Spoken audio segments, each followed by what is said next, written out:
Assalamualaikum warahmatullahi wabarakatuh. Halo teman-teman semuanya. Perkenalkan, saya Diati Putri dari kelas akuntansi 20A. Di video kali ini saya akan menjelaskan tentang utang lancar. Video ini dibuat untuk menyelesaikan ujian akhir semester genap mata kuliah praktikum akuntansi keuangan menengah 2. Nah, teman-teman pasti penasaran kan, apa sih utang lancar itu? Tonton sampai habis ya videonya. Check it out. Sebelumnya, apa sih utang itu? Sebagai pemilik bisnis atau suatu perusahaan, utang adalah hal yang tidak terelakkan. Secara umum, pengertian utang adalah kewajiban yang muncul karena transaksi pembelian barang atau jasa secara kredit yang berhubungan dengan kegiatan operasional perusahaan dan harus segera dibayarkan dalam jangka waktu singkat. Sedangkan pengertian utang dalam akuntansi adalah pengorbanan ekonomis untuk masa depan dalam bentuk penyerahan jasa dan aktiva sebagai bagian dari transaksi atau kesepakatan di masa lalu antara kedua belah pihak yang saling terlibat. Perlu diketahui bahwa utang atau liabilities terbagi menjadi dua, yaitu utang lancar atau current liabilities dan utang tidak lancar atau non-current liabilities. Adapun utang yang sering dimiliki oleh perusahaan adalah utang lancar, seperti pembahasan yang akan kita bahas di video kali ini. Definisi utang lancar. Utang lancar atau current liabilities adalah kewajiban keuangan jangka pendek perusahaan yang mempunyai batas jatuh tempo pembayaran kurang dari 12 bulan atau dalam siklus operasi normal. Siklus operasi juga disebut sebagai siklus konversi kas, yang artinya waktu yang dibutuhkan perusahaan untuk membeli sebuah inventaris dan mengubahnya menjadi kas dari penjualan. Utang lancar atau current liabilities biasanya diselesaikan dengan menggunakan aset lancar. Adapun yang termasuk dalam aset lancar adalah kas ataupun piutang. Selain itu, aset rasio lancar juga merupakan faktor yang penting dalam menentukan suatu kemampuan perusahaan untuk membayar hutangnya pada saat sudah dalam jatuh tempo. Jenis-jenis utang lancar. Setelah memahami definisinya tadi, selanjutnya kita akan bahas tentang jenis-jenis dari utang lancar.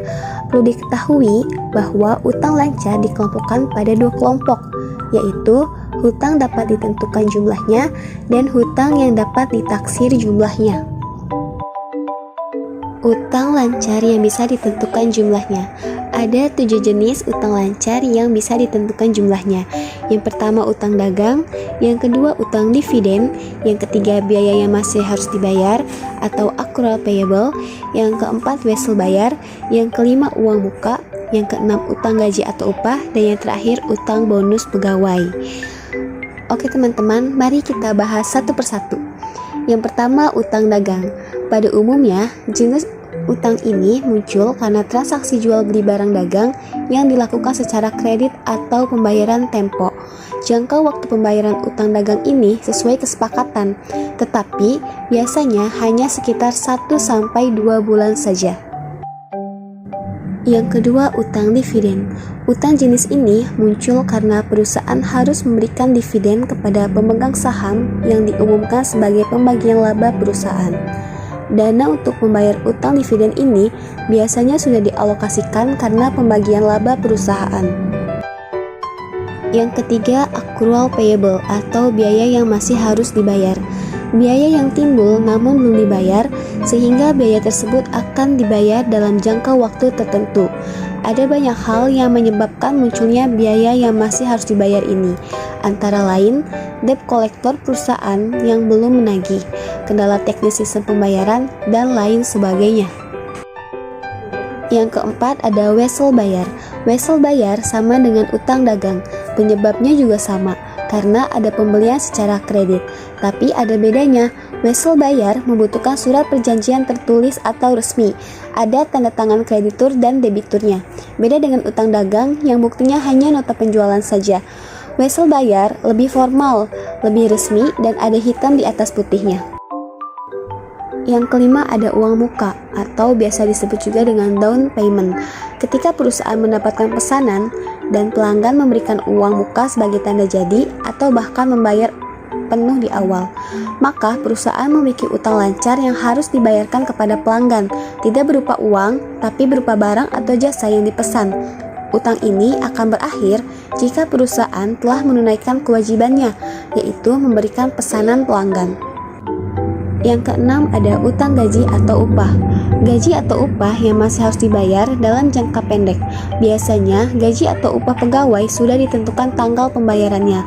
Namun, ketika ada kondisi tertentu yang menyebabkan gaji belum dapat dibayarkan, maka muncullah utang gaji atau upah yang harus segera dilunasi. Dan yang terakhir ada utang bonus pegawai. Bonus pegawai yang belum dibayarkan dalam jangka waktu tertentu. Biasanya utang ini muncul setelah diumumkan pemberian bonus namun bonus tersebut belum dibayarkan. Selanjutnya ada utang lancar yang bisa ditaksir jumlahnya. Ada 3 jenis utang lancar yang bisa ditaksir jumlahnya, yaitu utang pajak penghasilan, utang hadiah, dan utang garansi. Yang pertama, utang pajak penghasilan. Utang ini hadir dalam bentuk pajak atas pendapatan kena pajak yang dihasilkan oleh perusahaan.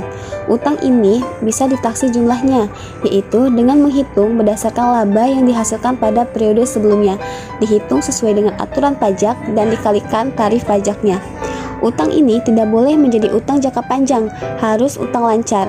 Pembayarannya tidak boleh telat. Jika telat, denda melayang, dan jika tidak dibayar, hukuman menanti. Yang kedua ada hutang hadiah. Utang yang muncul ketika perusahaan menyebarkan kupon hadiah kepada konsumen. Perusahaan memiliki kewajiban membayar hadiah saat konsumen menukarkan kuponnya. Yang ketiga ada utang garansi. Garansi biasanya melekat pada suatu produk. Perusahaan bisa memberikan garansi untuk kenyamanan pelanggannya dari ancaman rusaknya kualitas produk yang dibelinya. Utang garansi tidak akan jatuh tempo sampai ada yang pelanggan mengklaim kerusakan barang. Oke teman-teman, setelah tadi kita bahas tentang apa itu utang lancar, dan jenis utang lancar, selanjutnya kita akan bahas contoh soal salah satu jenis utang lancar, yaitu wesel.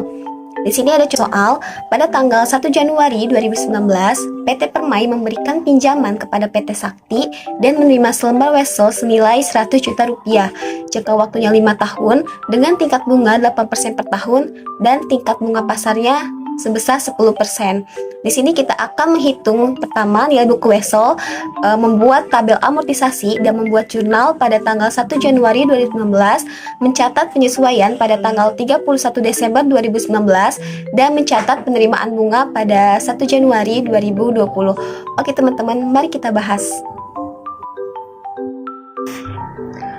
Oke teman-teman, di sini diketahui bahwa nilai nominalnya yaitu 100 juta, tingkat suku bunganya atau biasa disimbolkan dengan A itu sebesar 8%, tingkat suku bunga pasarnya atau biasa disimbolkan dengan I sebesar 10%, dan jumlah waktunya atau biasa disimbolkan dengan N selama 5 tahun.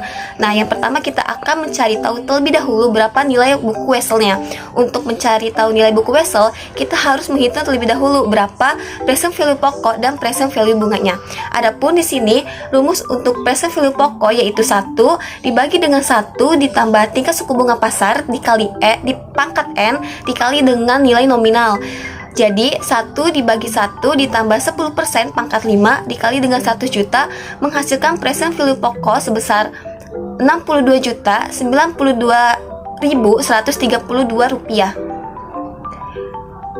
Lanjut, kita akan menghitung present value bunganya. Adapun rumus present value bunga yaitu 1 dikurangi 1 dibagi 1 ditambah tingkat suku bunga pasar pangkat N dibagi dengan tingkat suku bunga pasar dikali tingkat suku bunga dan dikali nilai nominal.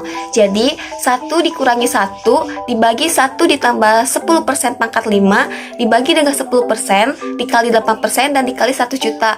Maka menghasilkan present value bunga sebesar 30.326.294 rupiah. Nah, di sini ketahui bahwa nilai tunai weselnya yaitu 92.418.426 rupiah. Nilai ini diperoleh dari present value pokok ditambah dengan present value bunga, dan diketahui di sini nilai nominalnya sebesar 100 juta rupiah. Selanjutnya kita akan membuat tabel amortisasinya. Di sini ada kolom kas diterima, pendapatan bunga, amortisasi, dan nilai buku. Yang pertama kita tulis terlebih dahulu saat dikeluarkannya, yaitu nilai tuna weselnya sebesar Rp92.418.426. Dan pada akhir tahun 2019, kas diterimanya sebesar 8 juta. Kas diterima ini diperoleh dari nilai nominal dikali dengan tingkat suku bunga. Nilai nominalnya kan 100 juta dikali dengan 8% menghasilkan kas diterima sebesar 8 juta. Selanjutnya ada pendapatan bunga. Pendapatan bunga di sini diperoleh dari nilai buku tahun sebelumnya dikali dengan tingkat suku bunga pasar. Jadi nilai buku tahun sebelumnya itu sebesar Rp92.418.426 dikali dengan tingkat suku bunga pasarnya sebesar 10%, maka menghasilkan pendapatan bunga pada akhir tahun 2016 sebesar Rp9.241.843. Selanjutnya ada amortisasi. Nah, amortisasi ini diperoleh dari pendapatan bunga dikurangi dengan kas diterima. Pendapatan bunga pada akhir tahun 2019 yaitu sebesar Rp9.241.843 dikurangi dengan kas diterimanya sebesar 8 juta, maka menghasilkan amortisasi pada akhir tahun 2019 sebesar Rp1.241.843. Dan nilai buku pada akhir tahun 2019 itu diperoleh dari nilai buku tahun sebelumnya ditambah dengan amortisasi. Nilai buku tahun sebelumnya itu sebesar Rp92.418.426 ditambah dengan amortisasinya sebesar Rp1.241.843, maka menghasilkan nilai buku pada akhir tahun 2019 sebesar Rp93.660.269. Nah, untuk perhitungan itu sama sampai bawah, sampai 5 tahun yang akan datang, sampai tahun 2023. Pada tahun 2023 nanti nilai bukunya itu sama dengan nilai nominalnya, yaitu sebesar Rp100 juta. Oke teman-teman, selanjutnya kita akan membuat jurnalnya. Yang pertama kita akan buat jurnal pada tanggal 1 Januari 2019 pada saat kita memberikan wesel kepada PT Sakti. Jurnalnya yaitu piutang wesel di debit sebesar Rp92.418.426 dan kas di kredit sebesar Rp92.418.426. Selanjutnya kita akan membuat jurnal pada saat penyesuaian pada tanggal 31 Desember 2019, yaitu jurnalnya piutang bunga di debit sebesar Rp8 juta, piutang wesel di debit sebesar Rp1.241.843 dan di kreditnya yaitu pendapatan bunga sebesar Rp9.241.843. Nah, selanjutnya kita akan membuat jurnal pada saat kita menerima pendapatan bunga yaitu pada tanggal 1 Januari 2020. Jurnalnya yaitu kas di debit sebesar Rp8 juta dan di kreditnya yaitu piutang bunga sebesar Rp8 juta. Pada pembahasan kita kali ini yaitu tentang utang lancar adalah utang lancar adalah utang perusahaan yang harus dibayar dalam tempo waktu 1 tahun. Namun bisa juga temponya kurang dari 1 tahun, tergantung bagaimana siklus operasional perusahaan yang bersangkutan. Sedangkan jika mengacu pada standar akuntansi keuangan atau SAK, hutang lancar adalah hutang yang pelunasannya menggunakan sumber-sumber lancar atau dengan menciptakan hutang lancar baru. Hutang jangka pendek atau hutang lancar diharapkan akan dilunasi dalam waktu 1 tahun dengan menggunakan sumber-sumber yang merupakan aktiva lancar atau yang menimbulkan utang lancar itu sendiri. Utang itu sendiri adalah pengorbanan ekonomi yang wajib dilakukan oleh perusahaan di masa yang akan datang dalam bentuk penyerahan aktiva atau pemberian jasa yang disebabkan oleh tindakan atas transaksi pada masa sebelumnya. Karena penyerahan atau pelunasan hutang lancar biasanya menggunakan aktiva lancar, dalam akuntansi terdapat istilah rasio lancar atau current ratio, yang dimana rasio lancar ini adalah perbandingan ukuran antara hutang lancar dengan aktiva lancar yang digunakan para kreditur atau pemberi pinjaman untuk menilai apakah pihak yang akan diberikan pinjaman memiliki kemampuan untuk melunasi hutang lancar mereka atau tidak. Begitu diketahui rasio lancar dari perusahaan yang hendak diberi pinjaman dan dirasa tidak ada masalah, maka pemberi pinjaman pun memberikan pinjaman sejumlah dana dengan kesepakatan atau perjanjian disetujui kedua belah pihak. Perjanjian tersebut biasanya berisi nominal hutang, pihak pemberi dan penerima hutang, dan jatuh tempo hutang. Perjanjian perlu dibuat secara tertulis dan disimpan oleh kedua belah pihak guna menghindari terjadi masalah atau sengketa lain di lain hari. Itulah tadi video pembahasan kita tentang utang lancar. Semoga dapat dipahami dan bermanfaat bagi kita semua. Jangan lupa follow akun Instagram ya. Thanks for watching. Bye-bye. Wassalamualaikum warahmatullahi wabarakatuh.